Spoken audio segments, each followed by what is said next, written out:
Here was always something slightly off about the way the house sounded at night. The babysitting job had been posted on a local community board in a quiet Pennsylvania suburb. The family lived in a two-story colonial at the end of a cul-de-sac, the kind of neighborhood where porch lights stayed on and sprinklers clicked on at dusk.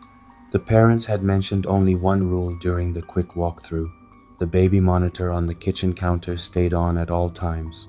The house itself felt neat, almost staged. White walls, framed family photos lining the staircase, a beige sectional couch facing a large flat-screen TV. The faint smell of lavender cleaner hung in the air.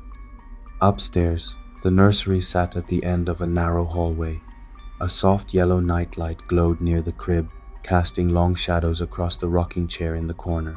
The child, 3 years old, named Oliver, had gone to bed without a problem.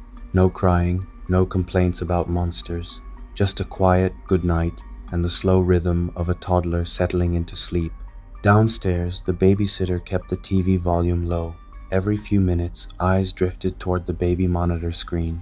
It showed the nursery in grainy black and white, the crib, the rocking chair, the closed closet door. At 9:17 p.m., the monitor made a soft crackling sound. Static. The image flickered for half a second before stabilizing. Nothing seemed different at first glance. Oliver was still in the crib. The rocking chair hadn't moved. But the closet door, previously shut, was now slightly open. The babysitter was certain it had been closed earlier. Trying to stay calm, the babysitter muted the TV and leaned closer to the monitor. The camera angle didn't fully show the inside of the closet, just a thin slice of darkness between the door and the frame. A slow creaking noise came through the monitor speaker, not from downstairs, from inside the nursery. The babysitter stood up, heart thudding hard enough to feel in the throat. Maybe the air vent had pushed it open, maybe the house had settled. Old houses made noises. Halfway up the stairs, the monitor crackled again. And this time, a whisper came through. It was faint, almost swallowed by static. Shh. The babysitter froze on the landing. The whisper hadn't come from Oliver. It was deeper, calm, adult. Rushing the rest of the way up, the babysitter pushed open the nursery door. The room looked normal. The closet door was closed again. Oliver was asleep, turned on his side, breathing steadily. The rocking chair was still. After checking under the crib and inside the closet, empty except for tiny clothes and storage bins, the babysitter felt foolish. Probably interference on the monitor, maybe a neighbor's device crossing signals. Back downstairs, hands still trembling slightly, the babysitter checked the front door. Locked. Back door, locked. Windows, all secured. At 9:46 p.m., the monitor crackled again. This time, the image didn't flicker. It zoomed in, slowly. The camera angle tightened on the crib, as if someone were adjusting it remotely.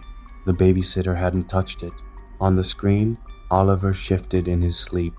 And then, from the very edge of the frame, something pale moved.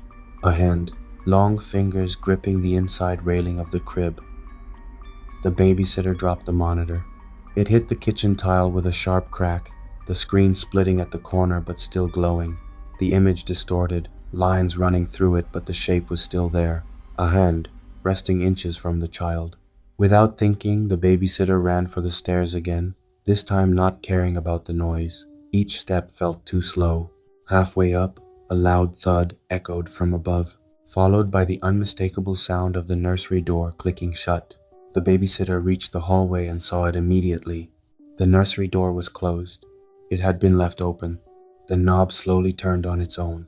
Not quickly, not violently, just a slow, deliberate twist.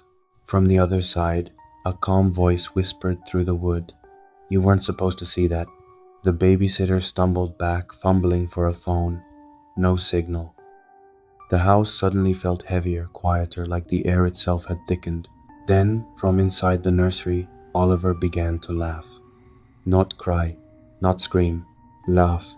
A soft, rhythmic giggle that didn't sound like a toddler at all. When the parents returned at 11:03 p.m., they found the front door wide open, the TV still on, the kitchen lights glowing, but no babysitter. Upstairs, Oliver was asleep in his crib. The closet door was slightly open, and the baby monitor on the kitchen floor displayed only one thing: the rocking chair, gently moving on its own.